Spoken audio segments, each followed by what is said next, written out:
All right, guys, this one is on 3 different dApps, 2 that um, I would say are okay. You know, yeah, before I start this, I just want to preface that, I'm not, this is not financial advice. I'm not saying you need to jump into any of these or whatever. This is totally on you. I'll just point out some things that I'm seeing, and you can use that information or not. It's totally up to you. I will leave links in the description. They are referral links. Just being totally open and honest, and but I just want to show you guys what I'm seeing on these, and I'll tell you which ones I prefer of the 3. But this is just my opinion. You need to do your own research, and this is basically I evaluate these purely off of their fees, any taxes that come out, or and possible traction, because that's also very important. So I'm just evaluating them based on those factors. I'm not like tied to any of these guys. Nobody's paid me anything for these. I'm just looking at these dApps. The only one that contacted me early was MultiChain Stakr, just to say that they were coming out with an FTM DApp. They let me know a couple days ago, but other than that, these guys haven't like told me anything about them, or basically I have no ties to these guys. I have no financial obligations around them. I'm not bought or sold or anything from them, so take this with what you will. It's totally up to you. The first one is Stakr. I mentioned this one yesterday. It's a B&B app. Yesterday they're waiting for their audit. Their audit's in, and yeah, it's kind of the same thing we've talked about. This date here, guys, this launch date, that's a key date. That's when deposits should be allowed.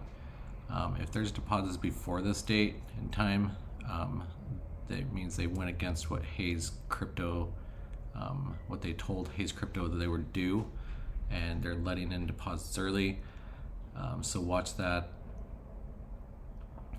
We've seen these ones before. This one's with B&B. 10% tax on withdraw. And also, I always want to mention this. These are ROI. They are very high risk. Dividends, your payments are paid from deposits of other users. So, always invest with proper knowledge and investigation. Do your own research on these. This one, there's always the optimization suggestions. That's basically they're not checking for 100 deposits and stopping that. So, but this is basically a fork off of all the other stakers. So there's nothing crazy that's going to be happening there. This one's kind of average. I mean, the 10% project fee is like average now. I wish it was lower. I think it'd be more fair around 5, 6, maybe even 7%. But this is just becoming normal, the 10%. So that's kind of normal. The 10% withdraw tax, which goes back into the contract. I actually like some taxes in these because it helps sustain things a little bit. Referral system is pretty common with all these as well. So it's kind of a normal audit for these because it's based off of a lot of different ones before. You always want to view the contract, look at the transactions. They created the contract, and then it was transferred to the owner. So it looks like they had developers build this and then transferred it over once it went live. So the contract is live, but it's not. You won't be able to create deposits on this yet. There's actually code in place that will prevent that, which is good. And I'll show you an instance of that one after, once we get to the third one on here. So this is just, it's forked from the same stuff as all these other ones that have the 3 unlocked and 3 locked plans. Their code base is the same. They're changing a little bit of the the variables here with withdrawal fees, how much it goes up all the time. That's your 0.5%. Yeah, the project fee of 10%. So it's all pretty common stuff. I mean, there's gonna be nothing new in here. They took code from something else, created a contract around it, and built a nice front end. That's what they've done with this. So all this is just the same stuff from all the other projects. Yeah, like I said, I talked about this one before. I need to refresh the page here.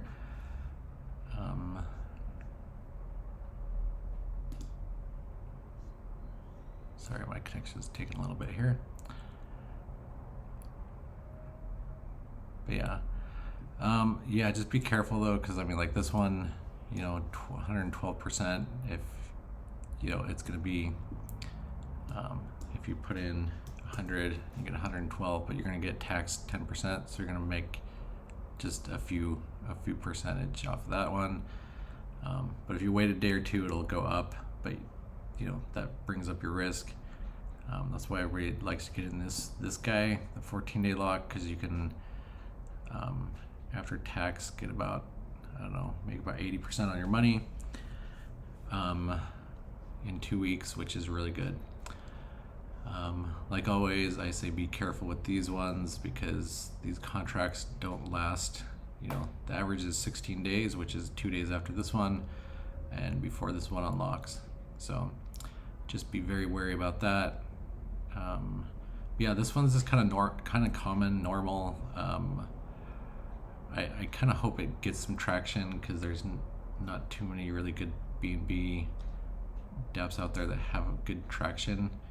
But I'm hoping this one does because the fees are lower than most, and it's forked off the same Stakrs as before, and I kind of like those because they're actually predictable, as long as they get some traction. So that's just my thoughts on Stakr. You know, do with it what you will, but the next one, MultiChain Stakr. They don't have a lot of advertising on this one, except for the banner at the top. So that one's coming tomorrow, about 17 hours from now. And it's going to be exactly like the rest of these. Right now they're on Avalanche, Polygon, and BNB, Binance Smart Chain. So, and I like how they're staggering these out like days apart. I think it really helps out. And I'm not going to go too deep into this one. I mean, I'm not going to mention much about this because it's pretty, you know, they've done it on 3 other chains already, and I've done videos on all of those 3. So I mean, the code behind it's going to be the same.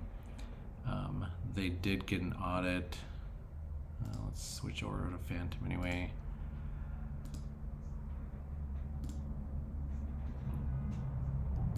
See if they've got it linked up here.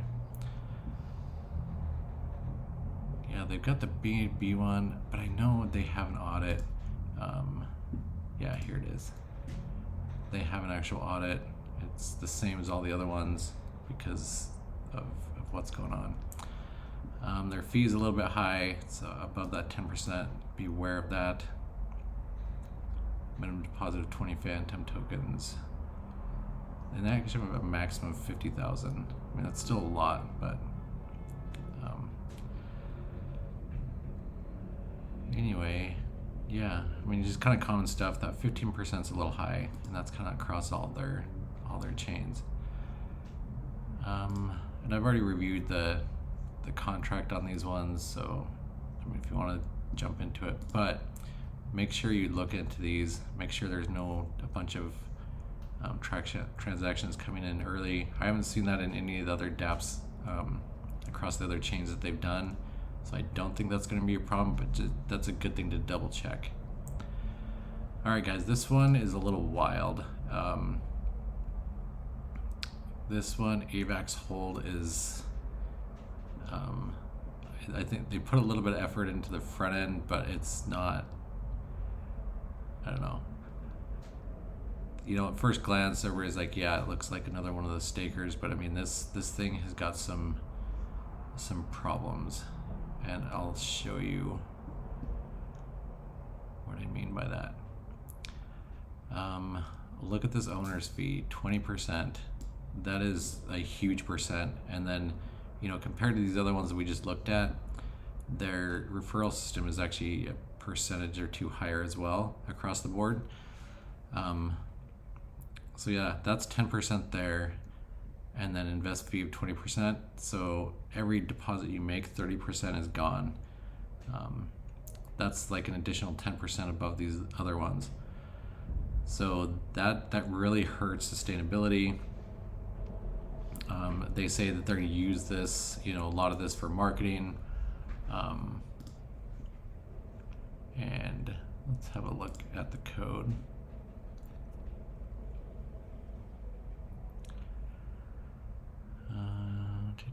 Yeah, they say 10% marketing fee, project fee of 6%, dev fee of 4%.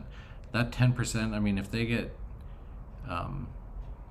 let's say they get $1 million worth of AVAX in this thing, I would expect, as somebody that deposits, that 10% of that, 100,000 of that would be accountable somewhere. You know, they would show where they're spending that marketing money on, because that's a huge chunk, and I'd want to know, is that being funneled out just as another fee, or are they actually doing marketing with it? I'd want to see proof of what they're doing with that marketing money, to see if it was actually, you know, helping my investment have some kind of sustainability. I think that's, if you've got a marketing fee that's that high, yeah, I don't think it's out of line to just ask them, hey, what are you doing with that? Like, where is it going? We want to see where this money's going, because honestly, it's the investors' money that's going into this marketing fee, and you have a right to know where that's going.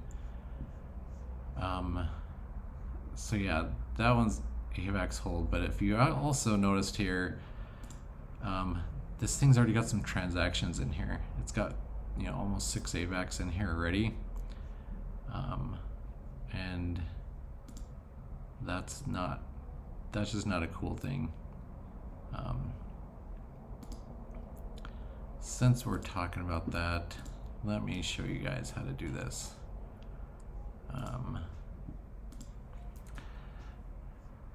So what we're going to do is we're actually going to try to deposit in this early, and I'll show you how these guys are doing this. I'm not guaranteeing this is going to work. They might have used tons of gas to get it in there, but we're going to find out. So when you come to the contract, you click on the contract. There's going to be the code that's going to show you all the code. Read contract is all the methods that you can read. So for instance,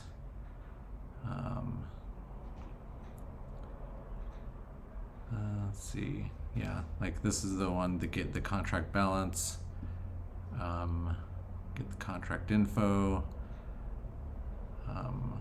It'll tell you how to get percentages, get the results of things, get the amount of deposits for a user, put in an address.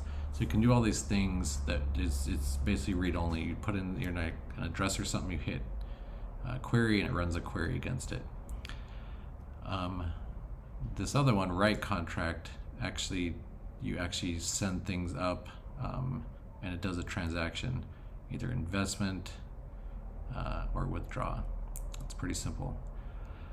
So yeah, I just want to show you guys how this works. I'm not going to guarantee it works, but it might. We're going to connect MetaMask here to Web3. So that's the first thing you have to do, is connect to Web3. Payable amount is how much you're going to invest. We're just going to do 0.01. I just want to see if this works. Refer, it usually needs a refer. I will just use my address here.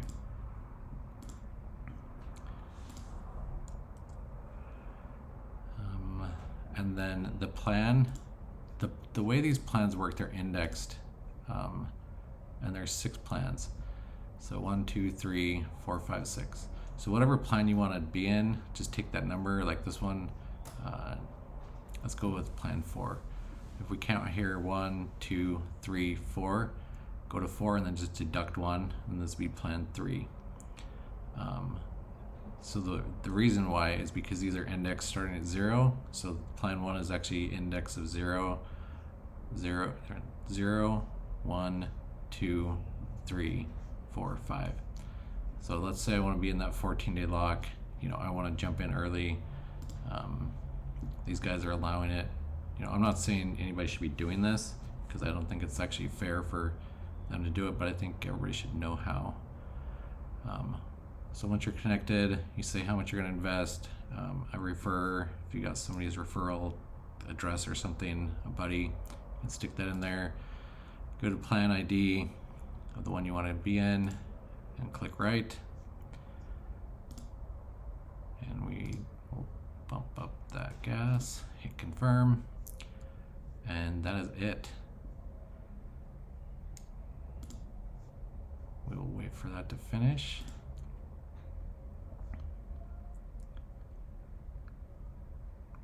And it finished. And there's that investment. And it is before that launch date of March 23rd. Yeah, I'm not saying you guys should do this. I'm not even saying you should get in on this thing. These fees are way too high. And you can see here is the one that I just did. So yeah, that's how you do that behind the scenes, the thing. I'm just using this site as an example because they just made it so easy to do. But I'm not saying you should get in there in these early. I think it creates an unfair advantage. They need to lock these down.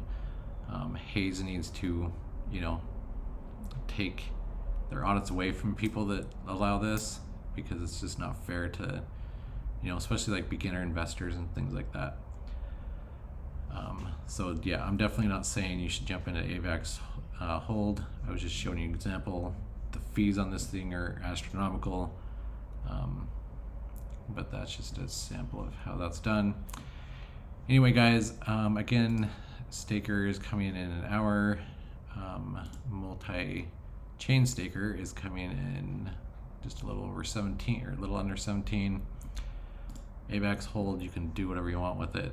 I'm probably not going to touch it because it's just the fees are so high, and I don't believe somebody's going to use 10% of what they take in on marketing, and if they do, I'd want to see it. Anyway, guys, that is the 3 that I want to talk to you about today. If you have any comments, go ahead and leave them below. Again, this is not financial advice. I'm not saying you should get into one of these or any of them or whatever. It's all on you and your decisions. I just want to provide some information for you. Anyway, like the video if you like it. Go ahead and hit subscribe if you want to subscribe, and we'll catch you on the next one.